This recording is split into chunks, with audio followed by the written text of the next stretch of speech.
Meus irmãos, a paz do Senhor a todos. Por gentileza, por educação, abramos as vossas Bíblias no livro dos Salmos, de número 137. Enquanto os irmãos procuram, eu quero estender a minha gratidão a Deus por ter chegado a este lugar. Louvar a Deus pela vida do pastor Rivaldo e sua esposa, pelo honroso convite, pela vida do meu amigo pastor Fábio Martiniano. Deus abençoe vocês. Trago uma saudação de paz do meu pastor presidente Daniel Jacome, da Assembleia de Deus lá em João Pessoa, e também da minha esposa que não pôde estar comigo. Amém, meus irmãos? Quantos acharam a palavra do Senhor? Diga amém. Vamos ler a palavra do Senhor, que diz assim: junto aos rios da Babilônia, nós nos sentamos e choramos com saudade de Sião, e ali nos salgueiros penduramos as nossas harpas. Ali os nossos captores pediam-nos canções, os nossos opressores exigiam canções alegres, dizendo: cantem para nós uma das canções de Sião. Como poderíamos cantar as canções do Senhor numa terra estranha, que a minha mão direita define, ó Jerusalém, se eu me esquecer de ti? Que a língua se me grude ao céu da boca, se eu não me lembrar de ti, e não considerar Jerusalém a minha maior alegria. Só até esses versos, serei sucinto nas minhas palavras. Sabemos nós que este salmo atribui-se a uma canção ao povo judeu que estava dando início a um cativo, ao poder do rei da Babilônia. Assim como o salmo de número 37 inicia-se, o salmo 126 ele encerra o cativeiro do povo judeu. O seu contexto nos mostra em que Êxodo 19, Deus faz uma aliança com o seu povo. Deus ordena que Moisés subisse ao monte Sinai para poder falar com Moisés. Deus ordena a Moisés que descesse para poder falar com o povo, dizendo: se vocês guardar a minha lei e andar nos meus caminhos, será para mim um povo meu, propriedade particular e uma nação santa. O povo decide obedecer a Deus e andar nos seus estatutos. Pela segunda vez, Moisés sobe levando a resposta do povo até a Deus. Daí por diante começa a se dar o início a uma aliança entre a nação de Israel e com Deus que o chamou para fazer a esta aliança. Ao decorrer do tempo que foi passando, o tempo da pré-monarquia, aonde sai o período dos juízes e está entrando agora o período dos reis. Porém, Deus já tinha usado algumas autoridades para trazer o povo para perto. Deus já tinha feito diversas coisas para poder falar com o seu povo. Deus usou o sacerdote, Deus usou o juiz, e agora Deus vai usar os ministérios proféticos para poder transmitir a sua vontade para com o povo. Só que o que eu acho interessante dentro das páginas seletivas da Bíblia Sagrada é que durante esses anos todinho, de Gênesis até o livro do profeta Isaías, passa um grande período de tempo em que Deus quer se relacionar com Israel. No capítulo 1, versículo de número 4, Deus fala para Isaías dizendo: Isaías diz para o meu povo que o boi conhece o seu dono, o jumento conhece a sua manjedoura, mas Israel não conhece o seu Deus. Aqui que não entra na minha cabeça e nem na minha imaginação pequena, como é que uma nação é escolhida por Deus, adora, o busca, o fala, mas não o conhece. Só que Jeremias, ele vai falar isso no seu capítulo 9, e os versículos de número 24. A mesma nação, o mesmo povo, se distanciou de Deus através dos seus pecados e delitos.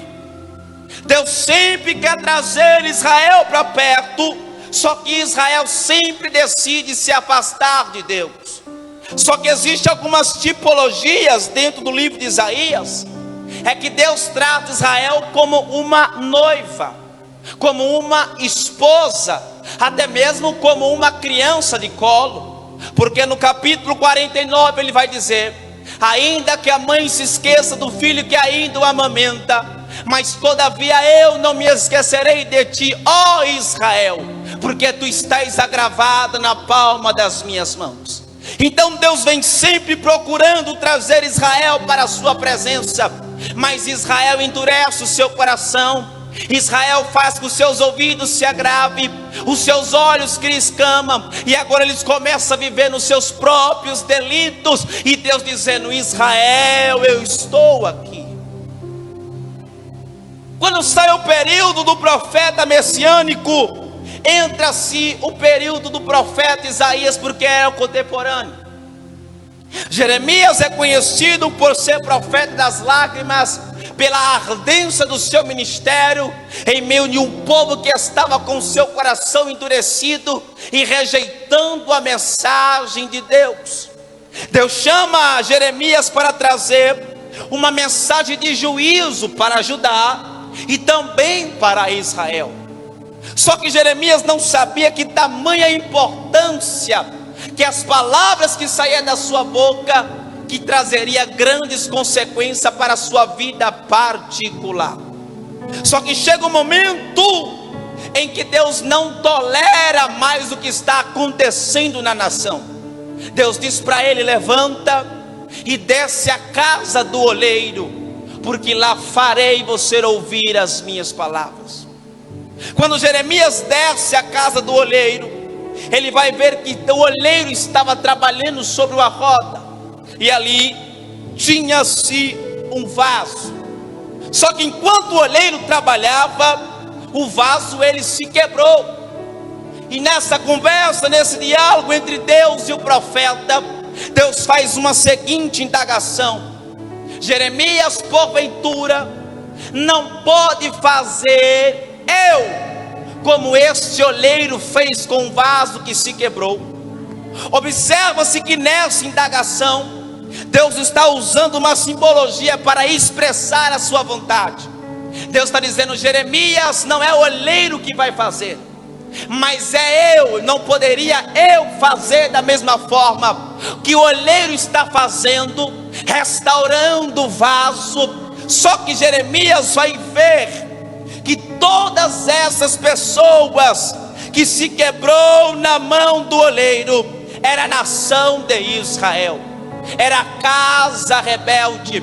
Aí você se lembra que todas as vezes que aqueles que estão na mão do Senhor, eles não conseguem fugir para nenhum lugar. Ele pode mudar de bairro, ele pode mudar de cidade, ele pode mudar de município, ele pode mudar de estado, ele pode mudar do país. Só que existe um porém, e Isaías disse isso: e não há ninguém que possa fazer escapar das minhas mãos. O vaso se quebrou, mas mesmo assim Deus está dizendo: não poderei eu refazer deste vaso, ó casa de Israel. Deus está dizendo para aqueles que pregavam: está quebrado, mas pode voltar a pregar. Aqueles que cantavam que estão quebrados, mas pode voltar a cantar. Aqueles que evangelizavam, mas estão quebrados, mas Deus pode te refazer. Só que existe uma diferença aqui. O problema é Deus. E Deus transmite duas mensagens em uma. Primeiro ele está dizendo, é toda a casa de Israel. Capítulo 19 as coisas mudam. Por quê, Guilherme? Israel no seu contexto político se corrompeu, no seu contexto religioso também se corromperam. Só que Deus vai dar uma mensagem de restauração para quem está embaixo, mas também vai trazer uma mensagem para quem estava em cima. A mensagem não era para fora, a mensagem era para dentro do templo. E Deus disse, vai aos que vendem vaso, como de um olheiro. Ele vai até o vale de Ben-Hinom. Chegando lá, ele quebra o vaso na praça pública, na presença do sacerdote Passu. Só que Passu não gosta da mensagem de Jeremias. Só que a mensagem não era de Jeremias, a mensagem tinha dono. Porque profeta significa aquele que transmite. Ou seja, ele estava falando aquilo que Deus falou para ele. E agora Deus está dizendo, para uns eu vou restaurar, mas para outros Deus está dizendo para ele, Jeremias, diga aí, que da mesma forma que você quebrou o vaso, assim será eu para a nação de Israel. Ou seja, não vai se chamar mais vale de Ben-Hinom, mas vai se chamar vale de matança. Agora Jeremias é preso, levado num calabouço, por causa de uma mensagem. Por causa de uma mensagem. Quem disse que é fácil ser transmissor da verdade de Deus? Jesus pregava, e os evangelhos sinóticos diz, e procurava ocasião para matar Jesus, e procurava ocasião para prender Jesus. Ministério nunca foi fácil. Ministério é tristeza mesmo, ministério é choro mesmo, ministério é fofoca com o seu nome mesmo, ministério é gente que não vai com a sua cara mesmo. Porque se fosse coisa boa, a igreja não teria espaço. Mas ministério não é para quem quer, é para quem Deus escolhe e separa.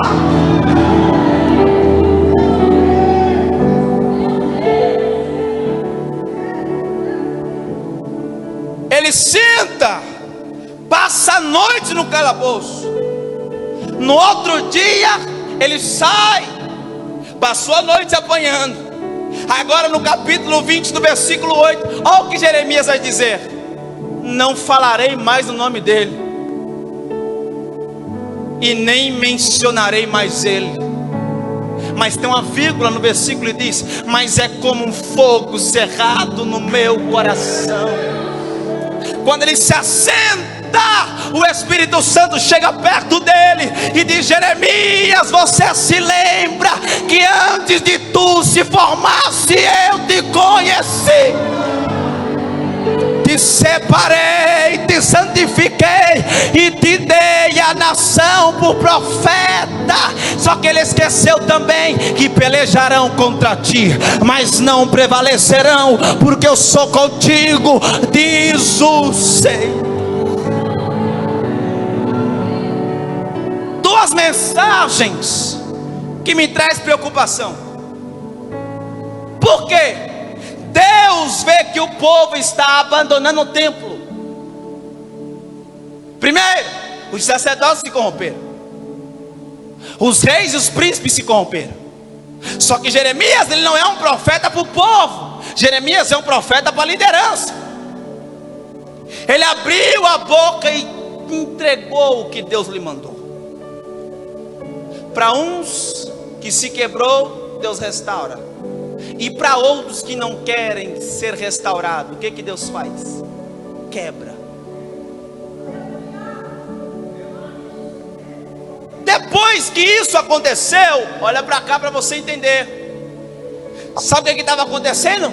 Desprezo pela obra, desprezo pelo templo, desprezo pelos instrumentos, desprezo pelo sacrifício. O templo ficou abandonado. Aí veio Jeremias feito um doido na cidade de Judá, pregando, profetizando, e o povo olhava para ele e dizia assim, mentira, essa mensagem não é de Deus. Aí Jeremias se entristecia.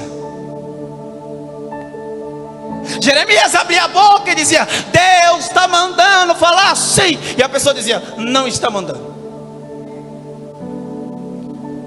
Zombaram de Jeremias, riram dele. Só que quem riu e quem zombou se esqueceu do que está escrito em Salmo 105, verso 15: não toqueis nos meus ungidos, nem maltratei os meus profetas. Aí Deus chama ele e disse: olha, Jeremias, faça o seguinte, profetiza para a nação. O que? 70 anos de cativeiro. Enquanto ele profetiza, quem é que está sentado no trono? Ciro. Depois que Ciro sai, vem Nabucodonosor. É onde vai se cumprir o que Deus falou para eles. Quem é que esperava ser castigado para valorizar a presença de Deus? Quem é que esperava ser castigado para valorizar o lugar de adoração? Quem é que esperava ser castigado para valorizar o momento de estar na presença de Deus? Agora olha para cá, porque isso aqui é bastante interessante, porque a Bíblia diz que enquanto Nabucodonosor subia para invadir Jerusalém, Deus leva Jeremias para um lugar de escape, para o Egito. Ele desceu, lá vem Nabucodonosor com os caldeus. O povo era ruim, era a maior potência mundial depois que eles derrubaram o Pérsia.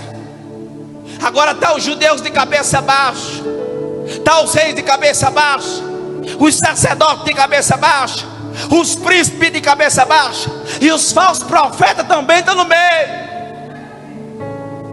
Só que eu aprendi na Bíblia Sagrada que o maior castigo de Deus não é quando Ele leva alguém da nossa família. Que o maior castigo de Deus não é quando as portas do emprego se fecham. Que o maior castigo de Deus não é quando eu não posso gerar. Mas eu li dentro da Bíblia e vi que o maior castigo de Deus é passar anos sem sentir a sua presença. Lá vem ele. Só que Abacuque, ele faz uma oração no capítulo 3, porque Deus chamou a atenção dele no capítulo 1 e no capítulo 2, porque ele queria saber o que ia acontecer. No capítulo 2 ele disse para ele assim: ei, escreva com letra grande, para que quem passe correndo leia e entenda que eu, Senhor, falei e fiz.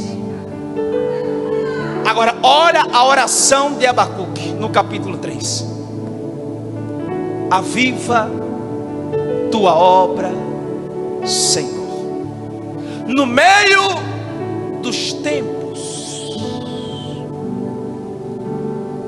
Abacuque está sentindo saudade da chama, do culto, das harpas, dos símbolos e também, aleluia, de outros instrumentos que tinha naquela época. Só que eles deixaram primeiro ser levados. Agora eles estão nas ruas da Babilônia, ao poder do vosso inimigo. Suas almas estão começando a gemer, suas almas estão começando a gritar, e pior, elas estão com sede de Deus. No Salmos 42, quando o rei da Síria ele aprisiona Israel, os filhos de Corá, eles sentiram essa sede. 42 verso 1, eles dizem: assim como a coça anseia pelas águas, assim é minha alma que tem sede de Deus, e por ele eu clamo de dia e de noite. Nos Salmos 84 verso 10, eles diziam: mais vale um dia na sua presença do que outro em outros lugares. Ou seja, não deixa para valorizar a presença de Deus quando o dia da escassez chegar.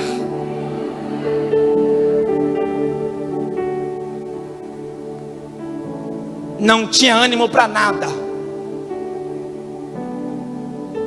Eles perderam a força espiritual. Eles sentam à margem de um rio. Como? Chorando. Os salgueiros estavam pendurados os instrumentos de louvor e adoração a Deus. O que eu mostro aqui para vocês nesta noite é que eles sentem saudade de Sião. Eles sentem saudade de cantar. Eles sentem saudade de Jerusalém. Mas espera lá, eles não estavam em Jerusalém? Eles não tinham templo? Eles não tinham tempo para adorar a Deus? Eles não tinham tempo para poder fazer as suas obrigações? Agora já é tarde. E tem gente jogando a oportunidade fora. Tem gente que só vai acreditar quando Deus liberar o Nabucodonosor para subir.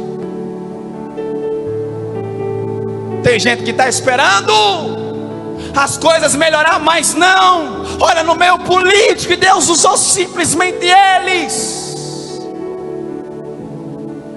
Na pandemia, quando a igreja fechou, quantos de nós não chorava para vir para a igreja? Senhor, eu quero ir para a igreja, eu estou com saudade da igreja. A igreja está aberta e começa a botar desculpa, e existe uma seleção de dia de culto. E hoje a gente colocou na mente e no coração: hoje eu não vou porque é fulano que vai dirigir, hoje eu não vou porque é fulano que vai pregar. Não espere os dias mal chegar para você valorizar a presença de Deus. Não espere as portas se fechar para você sentir saudade. Deus está dizendo nesta noite: valoriza o tempo que você tem para buscar, para orar, para ler a Bíblia, para exaltar o nome dele.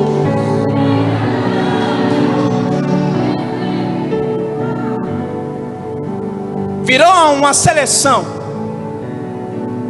virou um ringue a igreja, ou até mesmo virou um desfile de Fashion Week, de moda. Só que a gente não aprendeu ainda o que é louvor e adoração. Porque quem veio adorar, ele pode até estar com o sapato furado, mas tem um propósito no seu coração.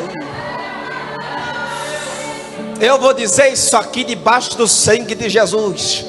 Mas tem crente, irmão, que até compra roupa cara sem poder, para vir para a igreja desfilar. É um tal de bebe água toda hora, vai e vem para a gente ver a roupa dela. É que ela não aprendeu com a Bíblia, porque João disse que o único que passeia no meio da igreja, ele tem o cabelo branco como a lã, os olhos como que de fogo, o rosto brilhando como o sol, o pé como latão reluzente, no peito um cinto de ouro, e ele tem na sua mão a destra a chave da morte e do inferno. É só ele passeia no meio da igreja. Ah, que ele está chegando aqui. Ah, que ele está passeando entre os catiçais de ouro nesta noite. Ele sabe quem veio adorar e quem não veio. Ele sabe quem é a Miss, quem é a modelo, quem é o artista, mas também ele sabe quem é adorador. Ele sabe quem veio adorar.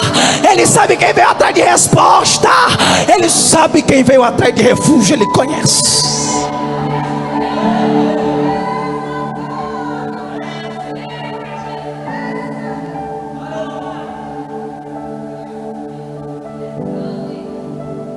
Adorar não é só levantar a mão, não. É não. Adoração é uma ligação direta. Foi por isso que Deus levou eles cativos. Porque a gente não sabe adorar. Isaías capítulo 6, ele diz assim: eu vi o Senhor assentado no alto e sublime trono. E acima dele os serafins que tinham 6 asas. Com 2 voavam, com 2 cobriu o rosto, com 2 cobriu os pés, e a glória enchia os umbrais da casa. E eles cantavam: Santo, Santo, Santo é o Senhor dos exércitos, e toda a terra está cheia da sua. Mas por que tinha glória ao serafim?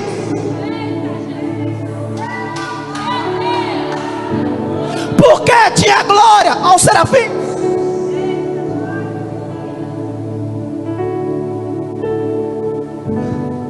Não é porque que Deus não quer manifestar, é porque para chegar a Ele tem que se prostrar, tem que reconhecer que não é, que não pode, que não faz. Apocalipse capítulo de número 4, João disse: eu vi o que estava sentado sobre o trono, a sua semelhança era como de jaspe, e ao redor do trono 24 anciões e 4 seres viventes. A Bíblia diz que os anciões, quando eles iam louvar a Deus, eles se levantavam do seu trono, eles tiravam a coroa da sua cabeça, jogavam debaixo do trono de Deus e começavam a louvar, dizendo: Santo é o Senhor, digno de toda adoração pelos séculos dos séculos, amém. Para Deus aparecer, a gente precisa se curvar. Para a glória manifestar, a gente precisa sair de cena.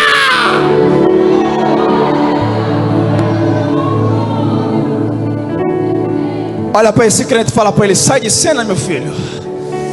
Cubra o rosto, cubra os pés e começa a dizer que Ele é santo, que Ele é tremendo, que Ele é imaculável, que Ele é inabalável, que Ele é inatingível. Só que a gente não sabe mais o que é isso. A adoração é isso, é você tributar a alguém o que Ele é. O que Ele é: Pai da eternidade, Príncipe da paz, Conselheiro, Amigo, Pão vivo que desceu do céu. Ele é a fonte que joga água para a vida eterna.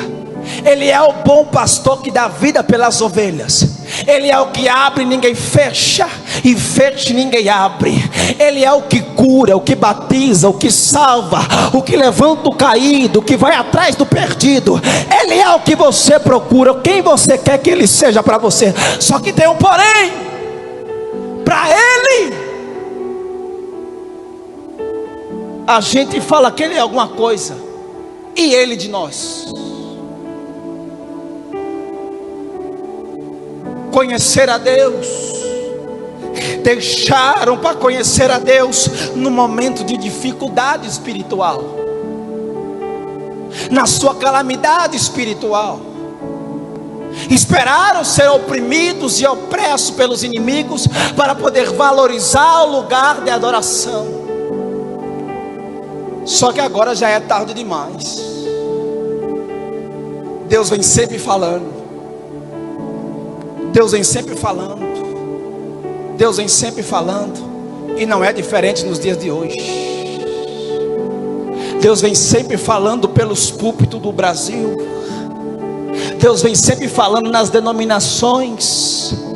Deus vem sempre alertando a gente, e a gente com o coração endurecido, os olhos fechados e os ouvidos agravados, fazendo de Deus de barganha. Mas vai chegar um momento que a alma vai descer. Vai chegar o momento que você vai orar e não vai sentir nem o frio na espinha mais. Vai ter um momento que você vai lavar louça, vai querer chorar ouvindo hino, e vai sentir a sua alma seca. Estão desvalorizando a presença de Deus, o sacrifício de Deus. Só que aqueles disseram: que apegue-se a minha língua no céu da minha boca, se eu me esquecer de ti, ó Jerusalém. A língua só cola no céu da boca quando a gente está com sede. Eles estavam com sede. Flávio José, historiador, disse que eles começaram a morrer, tanto que de fome, porque espiritualmente já estavam mortos. A rua da Babilônia ficou tomada por pessoas. E detalhe, tinha uma lei dentro da Babilônia que eles não poderiam se aproximar a cerca de 50 a 100 metros do cadáver. Eles velavam 3 dias o corpo dos seus entes queridos, mas não poderiam se mover. Via as aves do céu descendo e pegar eles, mas não podia se mover. Só que o que eu acho mais estranho nisso aqui é que no capítulo 37 Deus vai mostrar a situação do povo, da casa de Israel. Deus leva ele em visão, apunhando ele sob sua mão, e mostrou a forma em que o povo estava. Primeiro ele diz: secos. O versículo que termina ele diz: sequíssimos. E ele pergunta para Ezequiel: eles não podem viver? Senhor, tu sabes. Sabe quem é os ossos secos? Os sacerdotes, os reis, os príncipes, os levitas, a nação de Israel por completo. Sabe o que Deus está dizendo para eles? Ó filho do homem, profetiza a esses. O que é que Deus está mandando profetizar?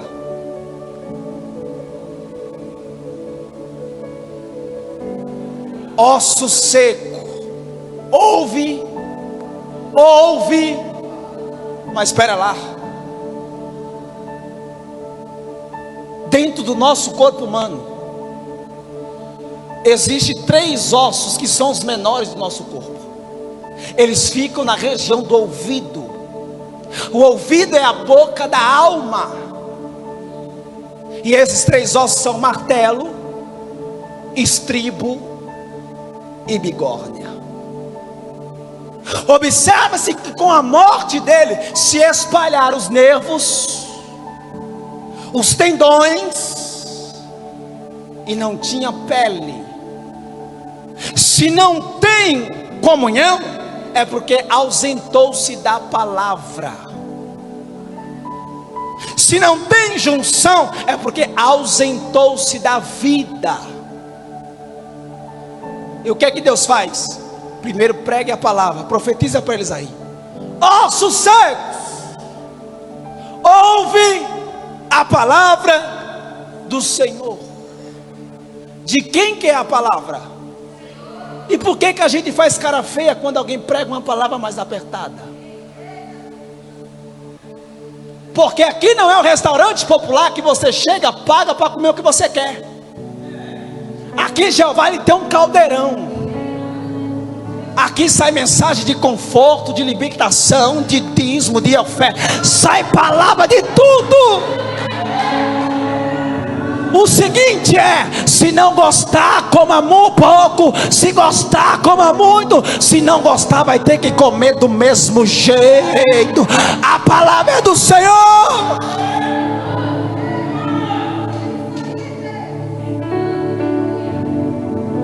Ouve a palavra do Depois que ouviu a palavra, trouxe junção. Repita comigo: junção. Sabe o que eu aprendo com isso aqui? Gente morta traz divisão. Fica criando facção dentro da igreja. O que é facção, Guilherme? É um grupo.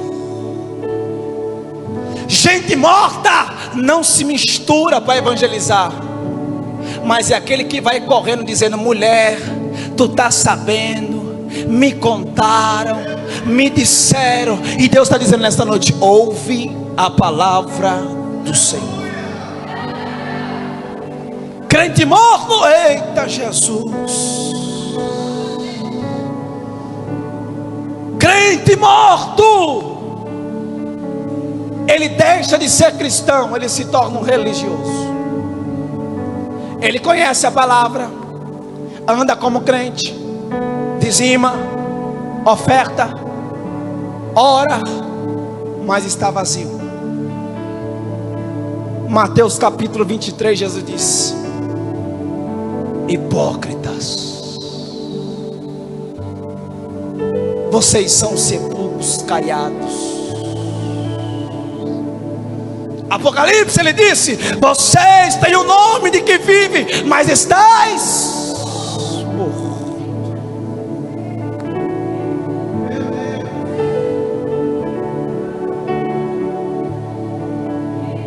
Sabe que eu conheço quando o crente é morno?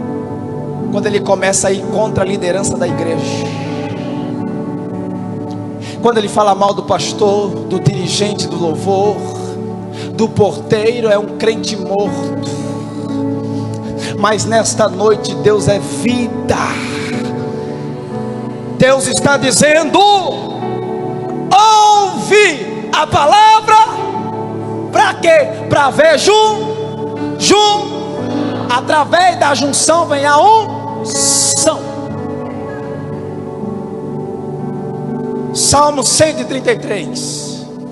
Quão bom e quão suave é que a gente fica no pé de guerra, é que a gente fica brigando. É porque eu canto mais, é porque eu prego mais, é porque eu me visto mais, é porque eu dizimo mais. Está escrito assim? O que é que está escrito?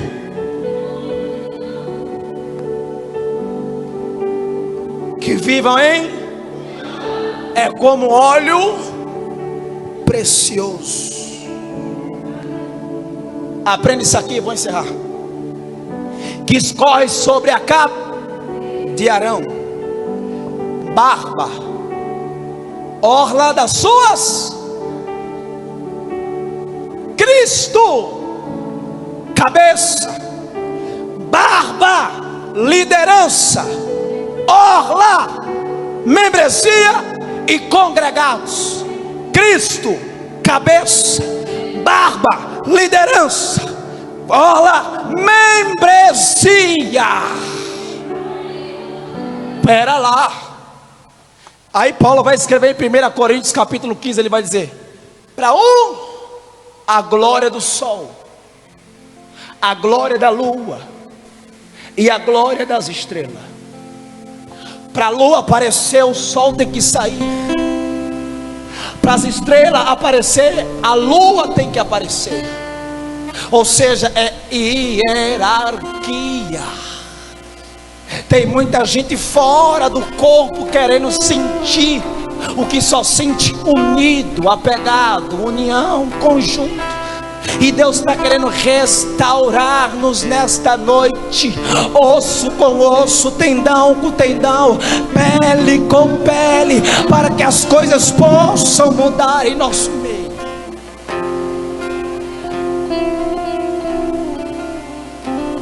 Eu queria que você ficasse de pé.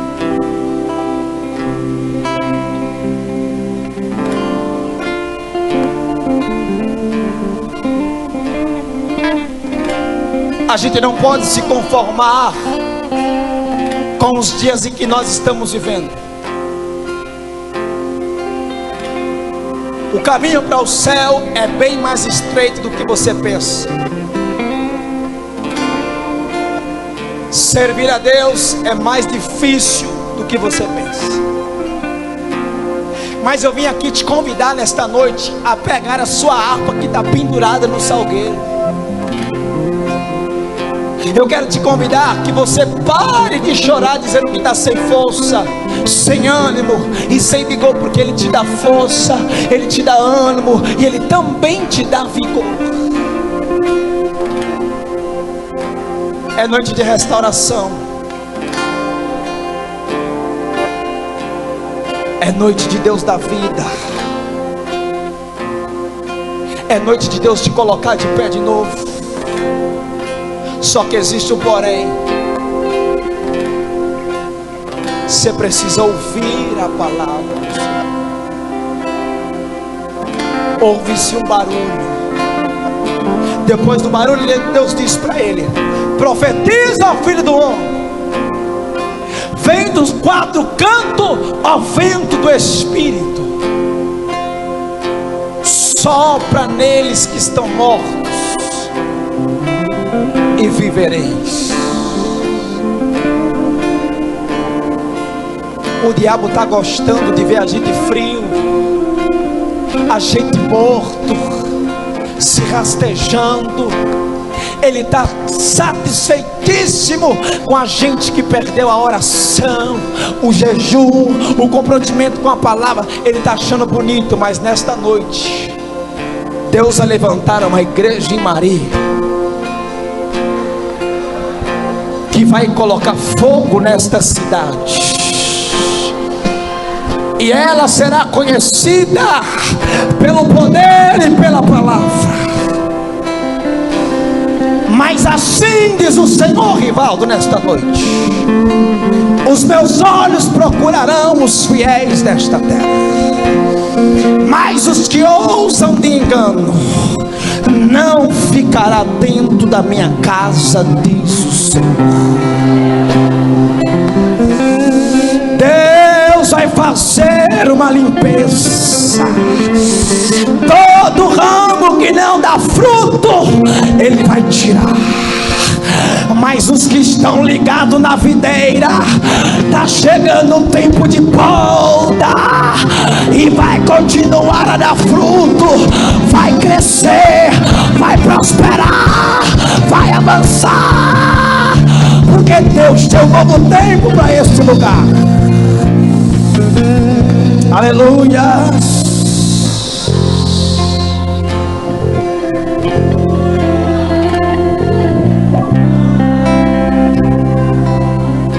Não se preocupa não, porque é bíblico. O Espírito está me dizendo que tem alguém indagando, dizendo: mas Deus põe crente para fora. Põe. E conheço vocês, sei que não é quente e nem frio.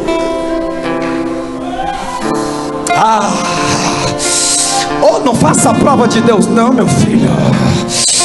Mas vomitar-te-ei da minha boca. Quando a gente vomita, é sinal que não está fazendo bem ao nosso organismo. Se prepara, Rivaldo. A mão de Deus está tirando as pedras de tropeço, está tirando os interesseiros, está tirando os fingidos, está tirando os falsos. Deus vai vomitar.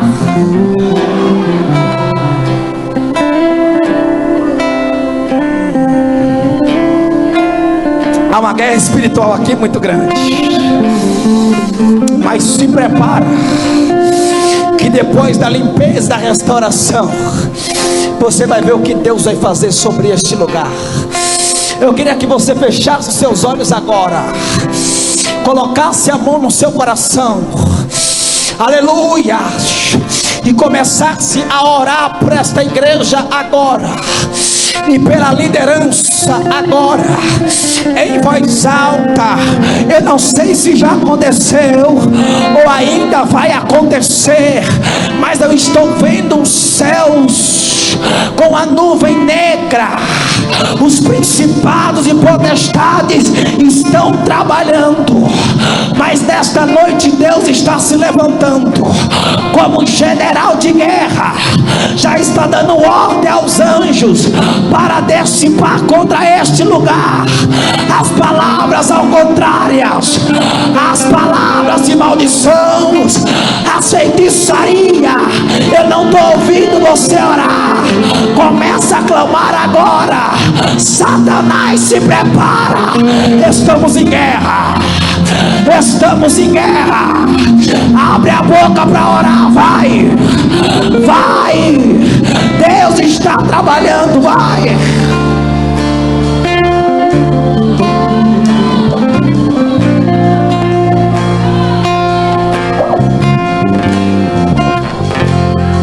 Tem muita gente ainda não estou ouvindo. Vai,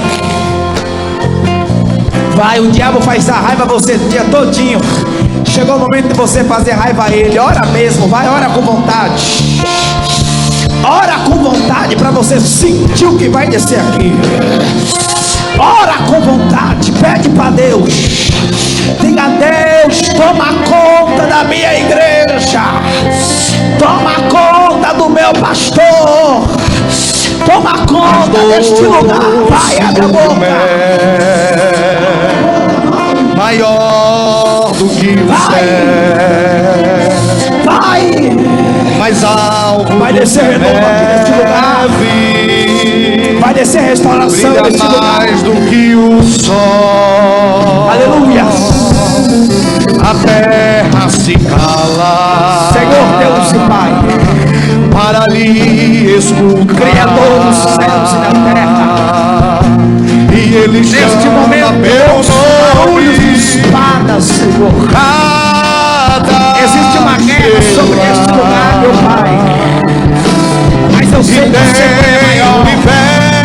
Eu sei que o Senhor é valente. Eu sei que o Senhor tem poder.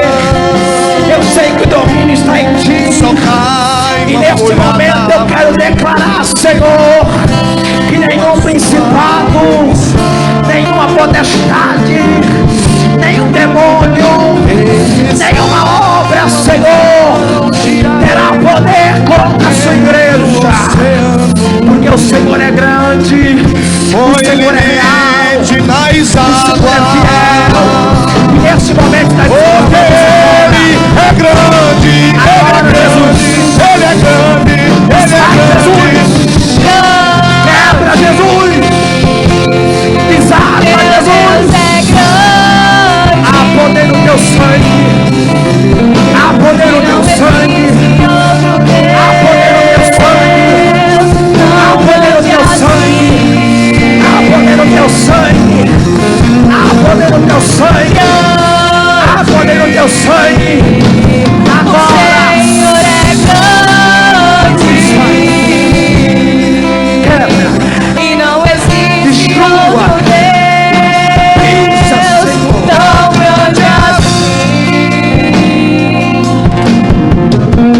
Príncipe da paz, Pai da eternidade, lírio dos vales, rosa de Saron, sol da justiça, resplandecente estrela da manhã, Alfa e Ômega, princípio e fim. Canta pra Jesus! E tem o universo na palma da mão.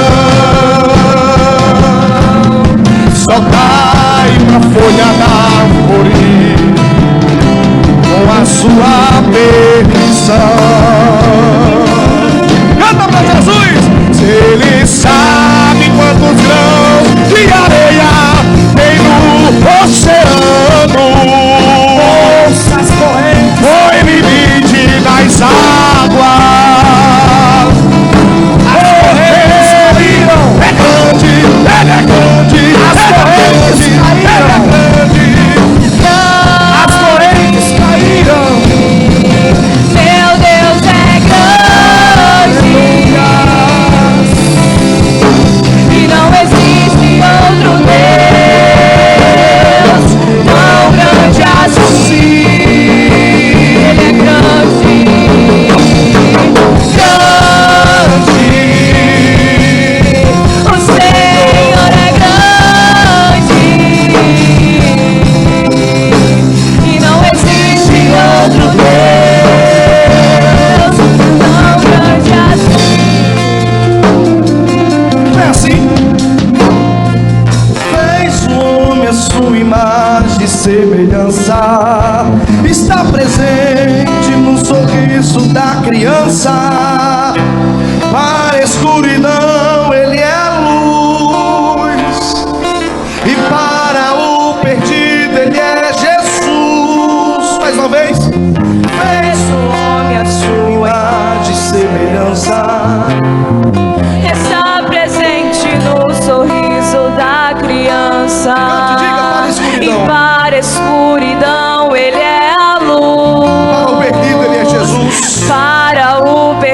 escolhido, Ele é Jesus. Diga mais uma vez, fez o homem. Fez o homem a sua imagem e semelhança. Está presente no sorriso da criança. E para a escuridão Ele é a luz. E para o perdido, e para o perdido, Ele é Jesus, porque é grande. o meu Deus é grande. E não existe outro Deus tão grande assim. Levante a mão para declarar, levante a mão para declarar. De que Ele é grande, que Ele é grande, que Ele é grande. O Senhor é grande. E não existe outro Deus Tão grande assim. por aí bem baixinho. Tem alguém essa noite que está afastado dos caminhos do Senhor e hoje quer voltar para Jesus? Tem alguém essa noite que ainda não aceitou Jesus como suficiente Salvador e hoje quer dar um passo de fé? Tem alguém nessa noite? Tem alguém? Não tem ninguém? Aplauda ao Senhor Jesus. Pode acender aqui. Pode segurar aí bem baixinho. Aplauda mais forte, igreja. Aplauda mais forte. Segura aí bem baixinho. Queridos, sente rapidinho, um minuto. Pode deixar o pé, viu? Gente, Wilson, a gente tem que ser contratado pela NASA. Antes do culto iniciar, as saídas da mesa de som queimou. Por isso que vocês viram a gente pra lá e pra cá, não foi? Trocamos o cabo, testamos tudo. E a gente vai mandar consertar amanhã e é caríssimo saída da mesa de som. Mas Deus é tão bom, né? Que a gente fez um gato. São 4 saídas. A mesa de som tem 4 saídas. As 4 são divididas para que todas as caixas de som que tem na igreja é dividido o peso da energia que passa para distribuir entre as caixas. E só tem uma funcionando. Então todas essas caixas estão ligadas em uma única saída que ficou funcionando, né? Que não pode, né? Mas eu ia deixar o culto sem som. Mas amanhã a gente vai consertar. Você entende que Deus é grande? Eu não tô nem preocupado com o valor. Eu sei que deu para pregar, Guilherme pregou, você escutou, Deus operou. E é assim que a gente tem que ser. Tem que dizer que Ele é grande quando tá bem, quando não tá, quando funciona, quando não funciona, porque Ele é maravilhoso. Pastor Fábio, vem encerrar o culto.